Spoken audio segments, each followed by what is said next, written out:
ញ៉ាំអាហារឲ្យត្រឹមត្រូវដើម្បីកុំឲ្យឡើងទម្ងន់ហើយអាចស្រកបន្តិចៗ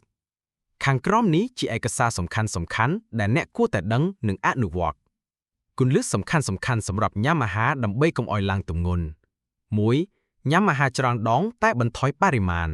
3. ពេលសំខាន់ពេលព្រឹកថ្ងៃល្ងាចបន្ថែមបន្តិច snack សម្រុំរវាងពេលព្រឹកនិងថ្ងៃនិងល្ងាចដូចជាផ្លែឈើប៉ោមគ្រាប់ធញ្ញជាតិ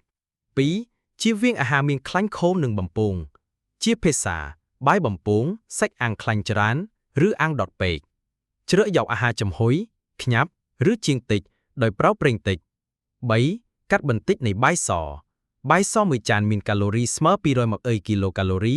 ចំនួនត្រឹមត្រូវ 1. ហ្វៀង2ចានក្នុងមួយពេលបរិច្ឆេទតាមបរិមាណហាត់ប្រាណគំរូមេនុយអាហារប្រូតេអ៊ីនខ្ពស់ខ្លាញ់ទាបពេលព្រឹកស៊ុតមួយគ្រាប់ទ្រាំនឹងបន្លែឆាផ្ញើឬបាយមួយចានដត្រីខ្ញាប់និងតែបៃតងពេលថ្ងៃបាយមួយចានដសាច់មាន់អាំងឬស៊ុបត្រីដកបន្លែឆាផ្លែឈើមួយផ្លែប៉ោមឬក្រូចពេលល្ងាចបន្លែចំហុយឬស៊ុបបន្លែបុកសាច់ត្រីឆានៅលើខ្ទឹមសឬពងទាក្រឡុកបុកខ្ទឹមបារាំងឯអ្វីដែលត្រូវកាត់បន្ថយទឹកផ្អែមឬកាហ្វេមានទឹកដោះផ្អែមអាហារសាច់ជ្រូកខ្វះសាច់ម្ហូបហុងកុងឬជិនផ្សារទំនើបញ៉ាំយប់ពេកក្រោយម៉ោង 8 យប់បើអ្នកចង់ស្រកទម្ងន់បន្ថែមឃីមនឹងបន្ថែមផែនការហាត់ប្រាណបែបស្រាលៗដូចជាដើរជើង 5,000 ទៅ 10,000 ជំហានក្នុងមួយថ្ងៃ